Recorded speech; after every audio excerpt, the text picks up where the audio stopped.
Yada yeet. Gotta. Yeet. Okay, let's get this shit on the road. And then then we start playing the music.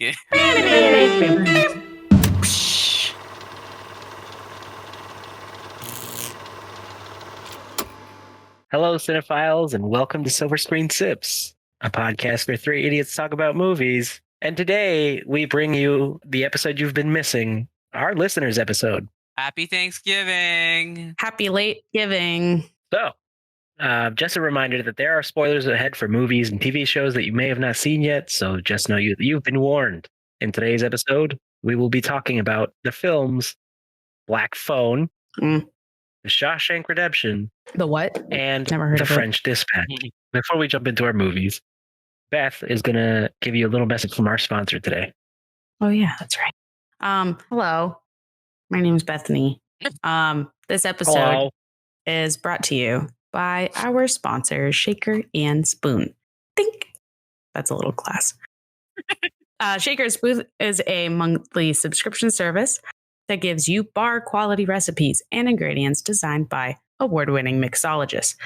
For a limited time only, Shaker and Spoon has released a Drink Masters cocktail collection based on the new hit Netflix series. So if you want to try some of those cocktails that are featured on the show, then head over to shakerandspoon.com, use the promo code SIPS10 to get $10 off your first subscription. Again, that is promo code SIPS10, SIPS 10 to get $10 off. Thank you. You're not. Hell welcome. yeah, brother. Now, Isaiah, why don't you go first and talk about my favorite movie of all fucking time? Is it because you don't? Yeah. Is it because you hate Shawshank? And this is. I don't hate Shawshank. I just think it's overhyped. I do not think it is the best film of all time, as a lot of people state it is. I think it's a good movie.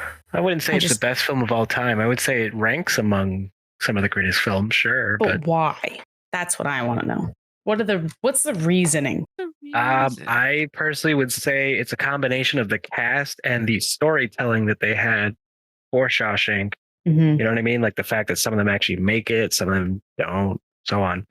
And there's a lot more to just like understanding what it's like to be someone who, went through the prison system and then, managed to either get out for whatever reason or didn't. Well, then Isaiah, let's hear. This was Isaiah's film, so let's hear what the man has to say. I'm curious. Well, I thought the movie was great. Hell yeah, brother. I always heard that it is a amazing movie. It's one of the top films ever made. And I don't think I ever got that overhyped or always told that. Like, that's why I'm kind of hesitant to watch The Godfather, because I know that I'm going to watch it. It's been like overhyped in my head, or I've been told like, oh my gosh, the greatest movie of all time, all that kind of stuff. So I know I'm going to go into it and I'm probably going to be disappointed because the expectations have been set so high by everybody who's ever told me about it. Mm-hmm. I didn't have that with this movie. I didn't really have any expectations going into it. I just knew that I'll probably have a good time. So I started watching this movie at 4 a.m. Oh my God. As one does. As one does. Isn't that like 3 hours long? It's 2 hours and 20 minutes. Oh, okay. So I was going to start it and then kind of like watch half of it and then like maybe finish it later on because just of the timings and stuff like that.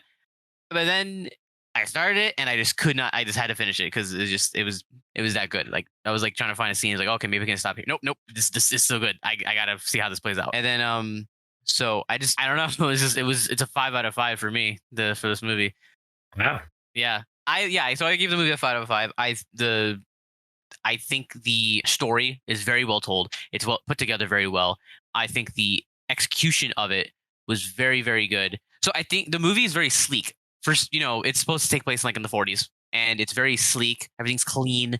Because you think of the prison system, you think some crazy, dirty, craziness and stuff like that.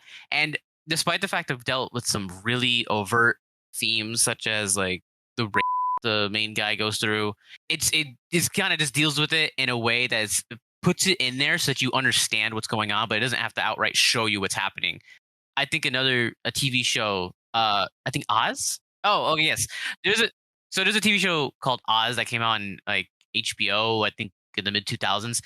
It was very, very graphic. It dealt with like, a guy going through the prison system in like It wasn't the 40s, but it was definitely a long time ago. Where it was a period piece. But the themes it dealt with were kind of similar, and it kind of showed you what happened. Like it was kind of traumatizing. I couldn't finish that show. Like I think only got a few episodes in, and I was like, I can't watch this. Very Game of Thrones. Yeah. What do you expect from HBO? Yes. But but the movie, it tells you the same kind of themes and kind of not the themes, but like the same subject matter, and it doesn't traumatize you while doing it. But also the whole point of the movie is to give you hope. It's like the idea is the theme is hope, that you don't live in fear. You have to live in hope that you'll someday get out, and that when you do, you'll be able to do what it is you want to do, and your dreams can be fulfilled despite these large struggles and being stuck where they are. So it's very endearing. Some of the things I got to point out for this movie is the coordination of having an entire prison's worth of people and making them being like choreographed as well as they did was phenomenal. By choreographed, do you just mean like the extras in the background? Yeah, because okay. There's the scenes where they have the entire prison basically in a shot, and the entire every single cell has a prisoner coming out of it, and they're all coordinated. They're all as if they were in prison for years, and they all do exactly the same thing at the exact same moment, exact same way, because it's all about routine. Yeah, and I thought that was just really, really awesome that because there's no CGI. I assume there's no CGI. I don't know what it didn't look like there was any CGI. I don't know it just didn't look like there was any like fake people in the background or anything like that. It looked like they were there. So either grade A acting from all the extras to be able to coordinate that great, or someone's got some amazing CGI skills for the 90s. Yeah. I do think the story of how it progresses, because it goes to like 19 years of this guy's life, it goes very naturally. The way it sets up things isn't told to you. Normally, like, oh, what do you call it? Red, the guy who can get you anything in the building, he will explain to you his process. Instead of explaining the process, they showed you the process. And you kind of understood the economics and the way things worked inside the prison and how everything, how it was managed, and even how the guards were in on and stuff like that. It was natural. And I don't know, I appreciate natural story building or world building. I think when Brooks died, that whole sequence there, and then they were kind of explaining about like the institutionalized man and how when he leaves, that if he can't adapt, he's basically useless. I thought that was just a very sad sequence, and it was kind of like, wow, that really kind of hits hard. I think the irony of the warden's sign that says "Judgment cometh" over an illegal safe that's filled with which will become his judgment, basically, because of the Bible and the hammer and everything kind of gets revealed at the end about it. I thought that was very ironic, and I like weapons. Also, Mr. Krabs is in this movie. If you guys don't know who the voice actor for Mr. Krabs is, he is in this movie. He plays a very evil prison guard, and that was very weird to see him in that role. He's also in Detroit Become Human. He's the detective. Oh, yes. I knew that. I didn't know that. Yes. So I didn't when realize you see him, I didn't make the connection that he was in Red Dead. Wow. Shawshank. Red Dead. Red Dead Shawshank. Red Dead Shawshank. Red Dead Redemption. That's the movie he watched. That would be sick. So it's just he's just an amazing actor. I didn't realize how versatile he is. Oh yeah. So just a shout out to him, Mr. Krabs. But yeah, the 5 out of 5. Thank you, Jacob, for recommending this movie. I know you probably wanted Beth to see it, but I never seen this movie before until yesterday. So really? Yeah, no, I've never seen this movie before. Oh, well, welcome to the party. Yes, thanks, Jacob, for the suggestion that I didn't take. We'll make sure she gets to see Fight Club again. I would rather watch Fight Club, I think, before Shawshank. Really? It's just overhyped for you? That's why you have such a I don't know. I might have gone in. Eventually I'll probably rewatch it, because maybe I'm forgetting some of it and stuff, but I think it's the fact that everyone says it's the greatest movie of all time, and I feel like that's a very subjective statement to make. Yes. And so I disagree. I think that's what pisses me off about it. I don't think it is the greatest movie ever made. There's a lot of contenders for it. I don't think this was one of the contenders. Nacho Libre. Nacho Libre. But anyways. I think, this is. I don't think it's the greatest movie. It's an amazing movie. It is a great movie. I do think it deserves a 5 out of 5. But I don't think it is the most amazing movie ever made. Everybody should watch it kind of thing. I don't think it's that kind of movie. Right. Well, those listening, you can be the judge. I'm probably the only person that doesn't like the movie. So I'll probably get a lot of hate on that one, but that's okay. I can take it. Lewis, what did you have to watch? So Lucas recommended that we watch The French Dispatch. Which that's a more recent film, right? It was released in 2021. Yes, it was actually supposed to be released in 2020, but because of COVID, it got delayed and was released. COVID. Yeah, that thing. It got released in the I think it's the Cannes Film Festival in 2021. Mm-hmm. That has Timothée Chalamet, right? So that's the first thing we're going to go into. It's not just Timothée Chalamet. It's the entire cast that I was not expecting when I started this film. It's star-studded, isn't it? It's very star-studded. It is stacked. All right. So for our listeners, most people will know almost all of these people or may not recognize their names, but will definitely recognize their faces if I have to share them in here. But aside from Timothée Chalamet, we have Bill Murray. Okay. Tilda Swinton. Classic. For those of you listening, that is the White Witch from the Chronicles of Narnia, amongst her numerous other roles that she's also played very well. The one in Stranger Things, the ancient one, yeah. Yeah, the ancient one in Doctor Strange. Stranger Things. Stranger Things. Did I say Stranger Things? Yes, you did. Oh my God, what is wrong with my brain today? No idea. Next up, Owen Wilson. Okay.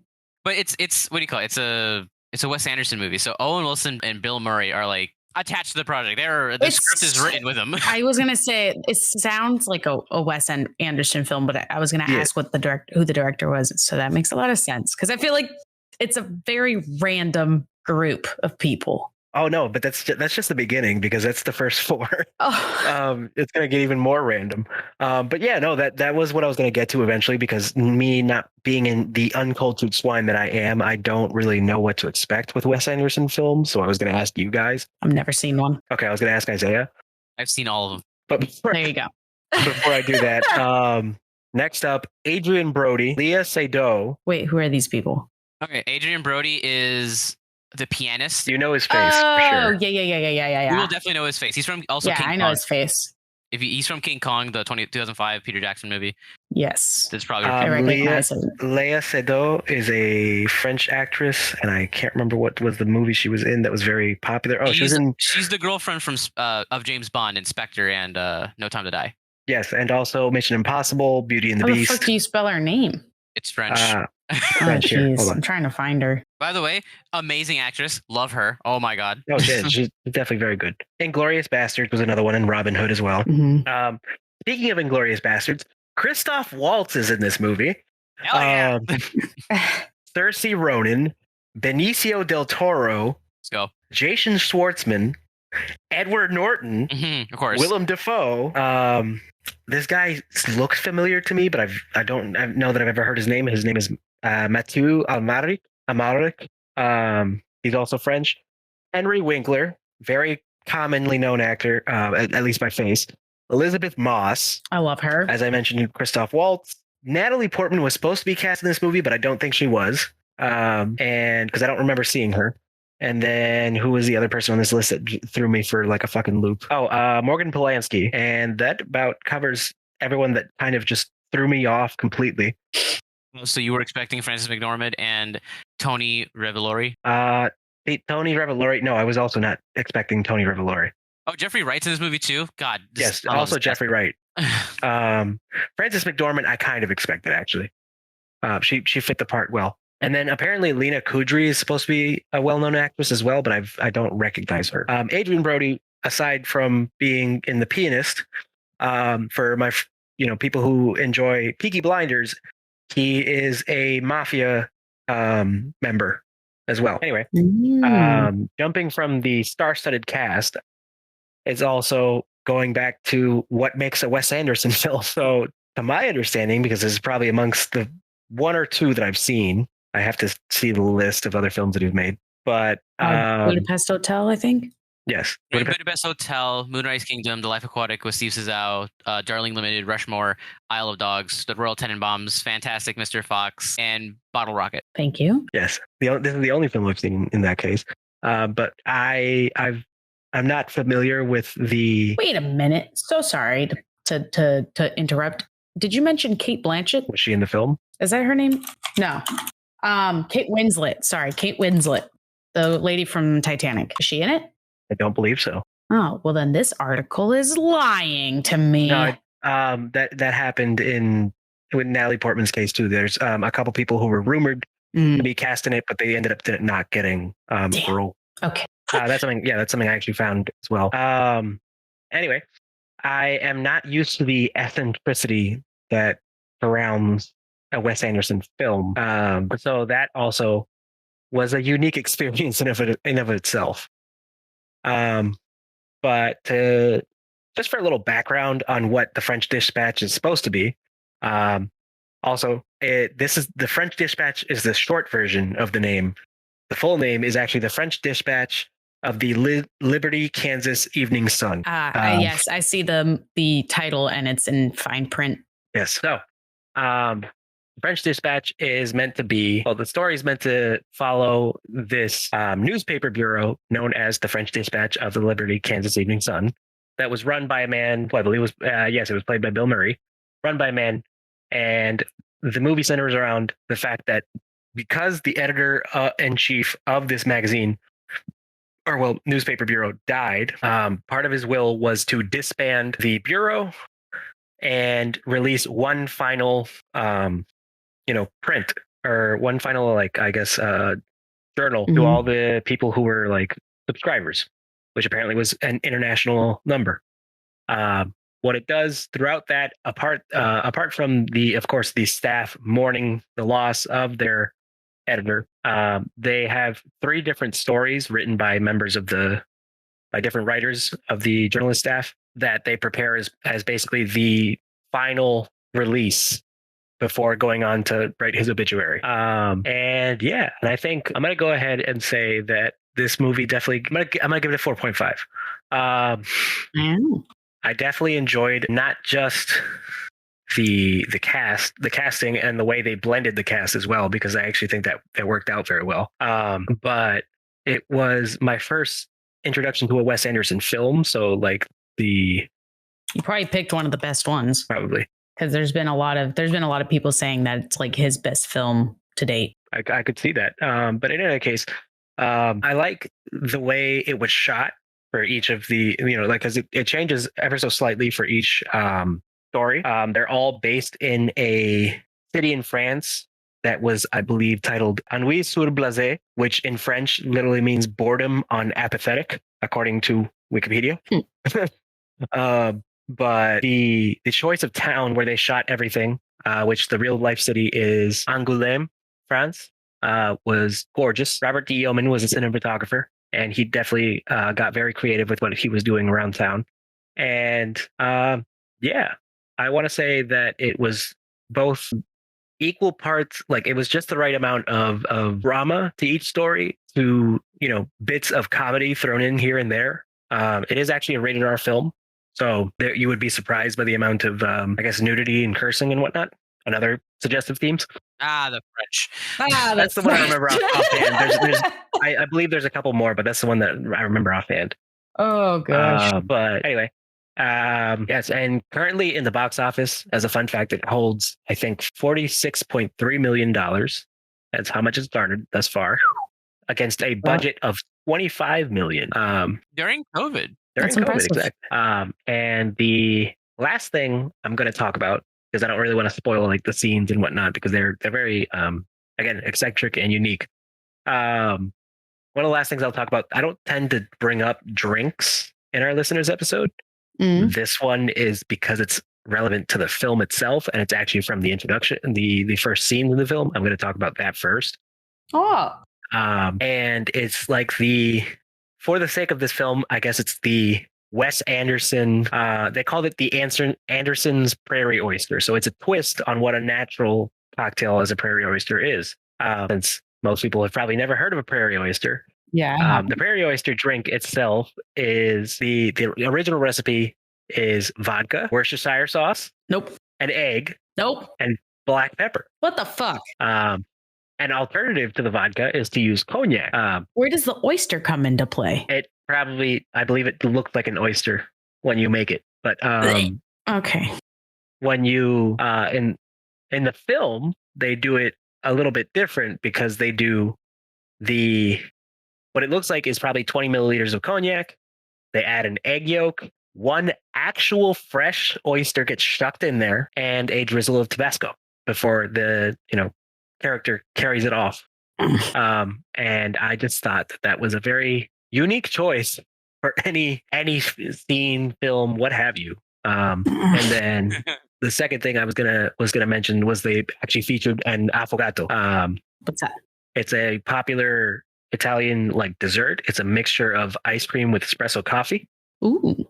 But you could also do it with hot chocolate or some kind of like coffee spirit, like Kahlua.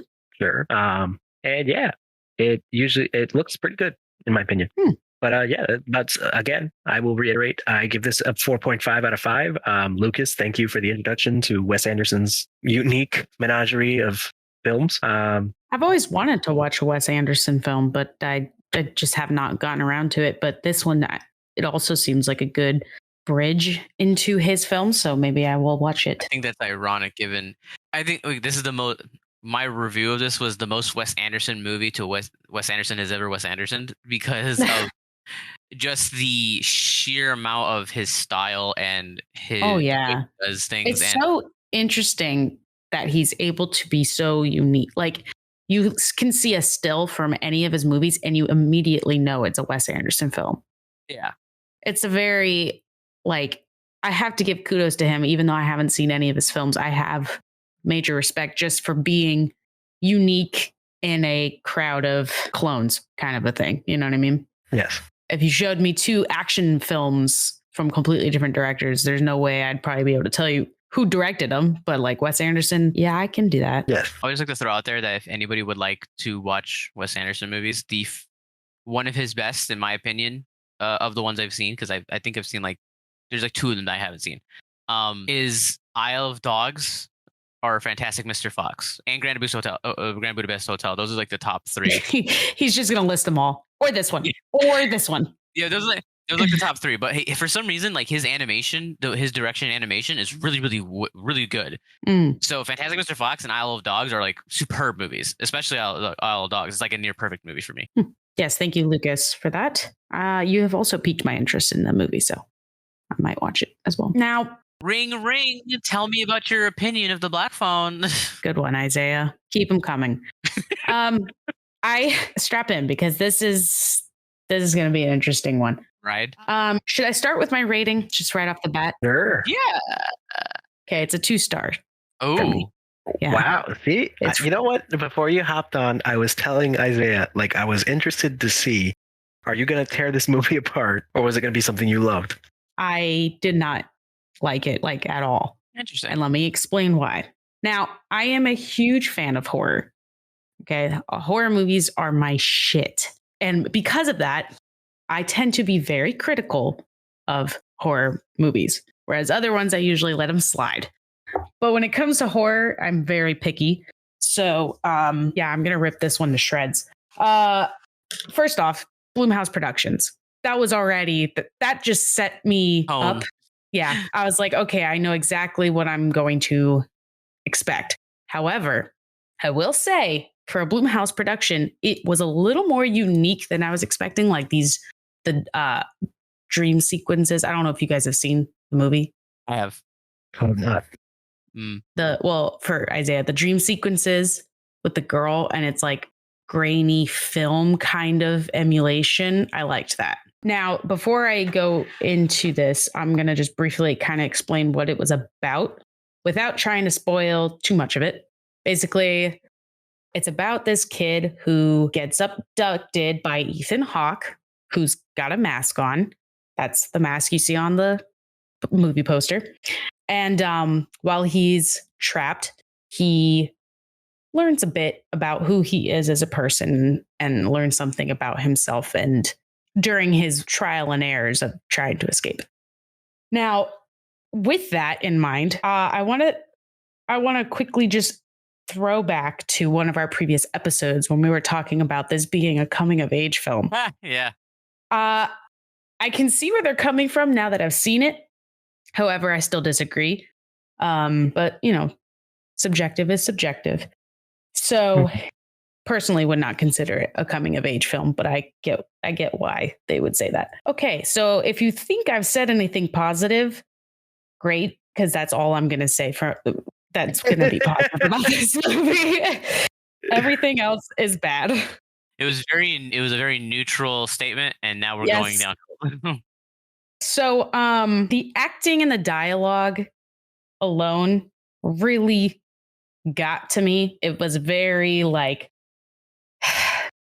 cringy at times, and also like, okay, this little girl who's, I don't fucking know, maybe 10 years old, is like, she's like the sister in the movie, so she's kind of a major part of it, the whole plot and everything, and she's just not a good actress.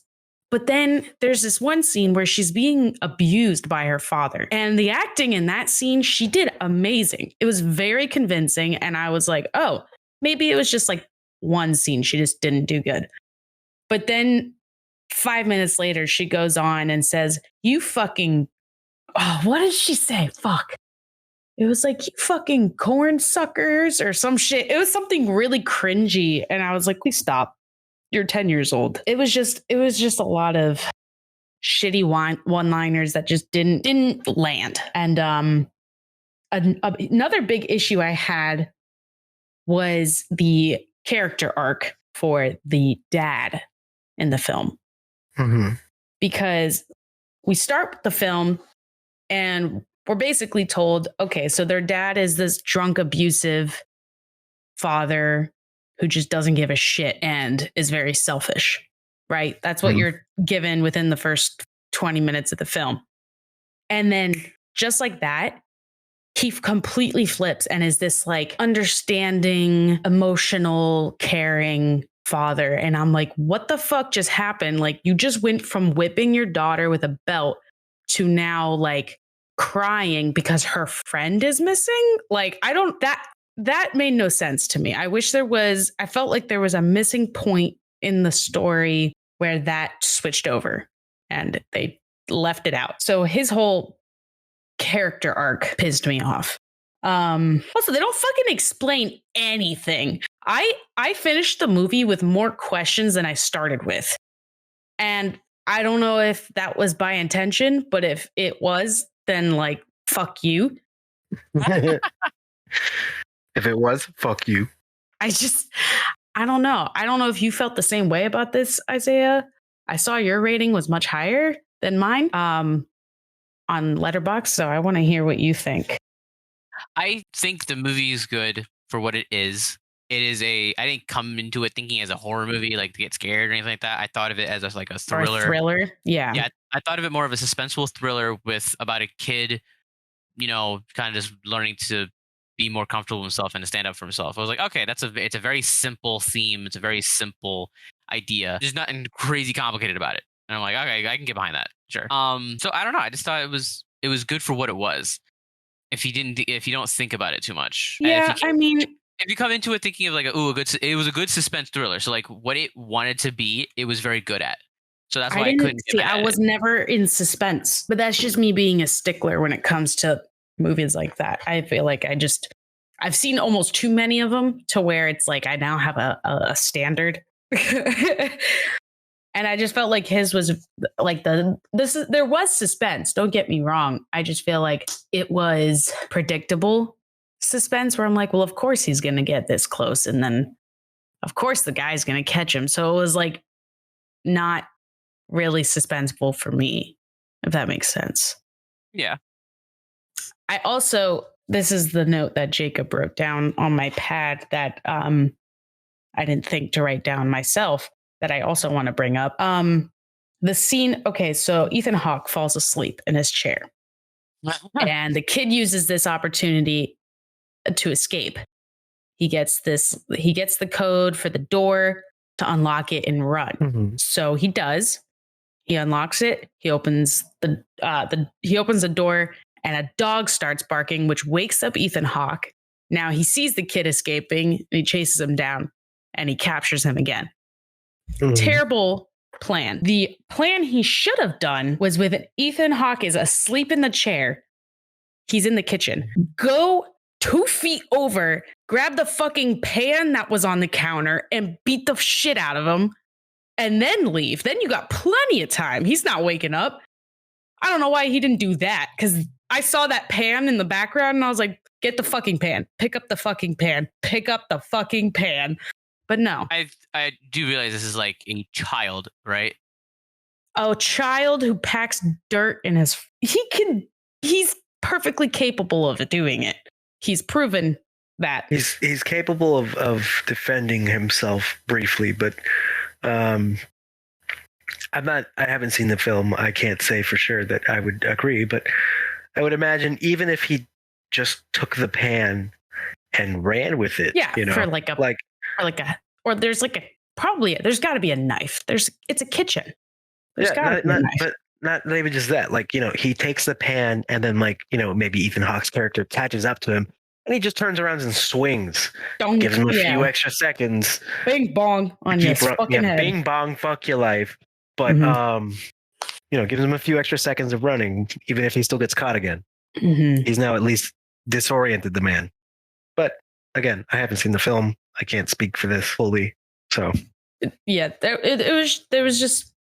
I also just feel like there was a lot of plot holes that just. I mean, if they come out with a sequel, I don't know if that's a thing that's happening, or a prequel or some shit where they kind of just explain like how the little sister has these powers, how the brother can hear voices through the phone, why there's voices in the phone, how that even like is I can get behind that one. Okay, they're ghosts or whatever and they're talking through the phone, but like how is he the only one that hears them? Or like, why is Ethan Hawke capturing people? Like, there's so many questions that just never got answered for me. And now he's dead. Spoiled. Sorry. Okay, well, Ethan Hawke was a serial killer because he had an issue with his father. And so he was just living out a fantasy of what it is. He was just a crazy guy, which kind of made sense. The clues were there to kind of put that together. That's why he was going after the kids, because he wanted the kids to be in the position that he was when he was a kid. When did they show him being a kid? They didn't show him being a kid. He literally explains it. I don't remember really this. explain it. It's more of the context clues of what he's doing. He's calling you dumb. Yes, because the kids, if you put together what the kids are saying about like his method and like, because each kid, right, they kind of reached a different stage of his like reenactment, right? They all ended up dying, but they all kind of revealed a new stage of his of what he's doing. And as he reveals each stage, you realize, oh, this is the process that he went through when with his dad, because his dad is who locked him in a basement with nothing else in there, and he's the one who beat him, and he's the one who had these ideas of being a naughty kid. You get beat, right? So he would set up situations where the kids would obviously try to escape. They would be naughty, so to speak, and then he would beat them. And then I never picked that up. I just thought they were like, he wants to play a game. And you have to play a game. Yeah, that's like they never like, which maybe that's just me being stupid and not catching on to it, or maybe I missed something. But like, I guess with that part, okay, his backstory, I can let that go. But there's still a handful of other questions that didn't get answered. With them being able to like not feel ghosts, but like see ghosts and stuff like that is because the mom had the ability. They didn't believe the dad didn't believe the mom, had her locked up, and then she killed herself, and that's why he's kind of traumatized. Yeah, I do agree. His arc was kind of half-assed. Of like he kind of whiplashed it. Of being like, "Why? God, this is why I beat you because I don't want you to be like your mother, right? I care about you, all that stuff." But it's like toxic and all that stuff. And then he 180s on everything when you realize, oh, it's true what she is seeing. She's actually legit. Which I'm like, 180, but it sort of makes sense. I guess. There was no transition; just you immediately snapped, and we're like, "Oh, okay." Yeah. So the idea was that the mom could actually see it, but nobody believed her, and now the daughter can see it, and she doesn't tell anybody. How the mom about get it? But context clues, it's probably inherited since the mom had it, and now both the kids have it. So, but like, what is it? It's just like a sixth sense kind of shit. Yeah. that's not something that they were gonna. Obviously, the movie's more about the kid and his. No. I lesson totally. learned. Yeah, no, I get that. It just felt like it was a thing that they just kind of were like, this is how it is, and you have to just go along with it. Which Yeah, it didn't seem like something that was meant to be explored. It was just something like, yes, this is something that happens. They have this ability. With the little sister, I was totally fine with. I was like, okay, yeah, she has these powers, but they never established that the boy had powers. These like talking to dead people thing. So that's what threw me off, was that it was not like it was just like, oh, he has it too, and I was like, oh, okay. Well, yeah, because I guess that it was. She had hers, right, and then he was in the room, and now he's kind of like discovering that power as well. So I don't know. Within the context of the story, it made sense that he's discovering this power that he's now has. His sister sort of already has the power because she's more, I guess, mature, or she already found herself, right? She's already confident in who she is. She already found herself. Yes. Yeah. So she was already confident in who she was. Therefore, she kind of already was already empowered. Like, you kind of see where the thing is. Yeah. No, I get it. So she was fully empowered. She already already had the full use of her ability because she was already empowered and she was already believing in herself. He didn't believe in himself, and therefore had to learn the power as he went along, as he learned to believe himself, and therefore he had the full ability to use it towards the end. She completed the lesson he was learning. That's basically what it was. Yeah. I understand what you're saying. I think it was a straight mid movie, you know? I think a lot of people were like, oh my God, Black Phone was so good. And I'm like, yeah, it was just like, to me, it was like any other movie I've seen. Nothing stood out to me other than the use of the old timey film shots, really. And that's just me being pretentious film student. So I think it was just a good, they set out to complete a very specific goal with a very simple story, and they completed that. I think you just summed up the reason I don't like Blumhouse Productions. I think all of their movies are just simple stories played out. And I think when it comes to horror or thrillers, I don't like simple. I like it to be like, I don't know. Plot twist, simple. Michael has a third arm and he can come back from another dimension. Yeah, now we're talking. Oh my God. Plot twist, Ethan Hawke is the kid, but older. M. Night Shyamalan shit. Plot twist, Ethan Hawke is actually Michael Myers. The Blumhouse horror anthology. Yes. Anyway, so yeah, 2 out of 5. I also forgot to mention, this was suggested by Rebecca K. I'm sorry, Rebecca, it took me this long to mention your name, and I hope you can forgive me on that one. But thank you for the suggestion. It was on my watch list for sure. Sorry if I didn't enjoy it, or that I didn't enjoy it, in case you did like it. But if you hated it, then hey. Hey. And if you did like it, I'm with you on that side. Yeah. Isaiah's like, hey. But yeah, thank you for the suggestion. Please suggest more horror movies or thrillers, because that's my shit. That's my favorite. Just throwing that out there. That's my shit. Again, a huge thank you and shout out to our listeners, Jacob T, Lucas J, and Rebecca K, for your amazing suggestions. If you would like to hear us rate and review your movie suggestions, you can email us at silverscreensips@gmail.com. You can also follow us on Instagram at silverscreensips. Last week, we posted our season poll for season 7. So the votes are officially in. And your choices were either Jurassic Park or The Purge. And the winner is Jurassic Park, which I'm not surprised about. Okay, well, thank you. All right. Thanks, everyone. We'll see you in season 7.